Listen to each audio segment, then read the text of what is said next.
আসসালামু আলাইকুম। আপনারা সবাই কেমন আছেন ভাই? এই যে দেখুন আমরা কাস্তানিয়ার বাগানে সুপ্রিয়া ধরে মারতে আছি। আপনারা দেখুন যে আজকের হচ্ছে তাপমাত্রা 37-38 তাপমাত্রা, মানে রৌদ্রের তাপমাত্রা। তো ভাই এই রৌদ্রের ভিতরে আমরা কাজ করি ভাই, দেখেন কত ধুলাবালির কাজ করি ভাই।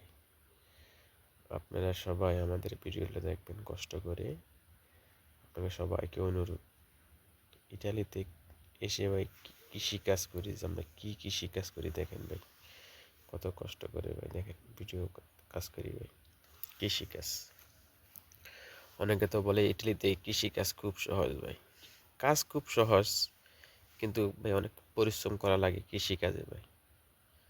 দেখেন, তারপর আলহামদুলিল্লাহ ভাই, আপনাদের দোয়ায় কষ্ট করে কাজ করলাম, মাসে যখন বেতনটা পাই তখন আলহামদুলিল্লাহ খুব ভালো লাগে ভাই, নিজের কাছে অনেক ভালো লাগে। দেখেন ভাই, আমরা এখন সুপ্রিয়া ধরে মাতাছি। এটা সুপ্রিয়া ধরে মারা হইলে দেশি ভাষা বলে সুপ্রিয়া ধরে, ঠিক আছে? বাতাস মারে যে মেশিন দিয়ে, এটা আমরা আগুন ধরাবো, মানে পাতা এক জায়গায় ভরিয়ে আগুন ধরাবো। দেখেন ভাই কত কষ্ট ভাই।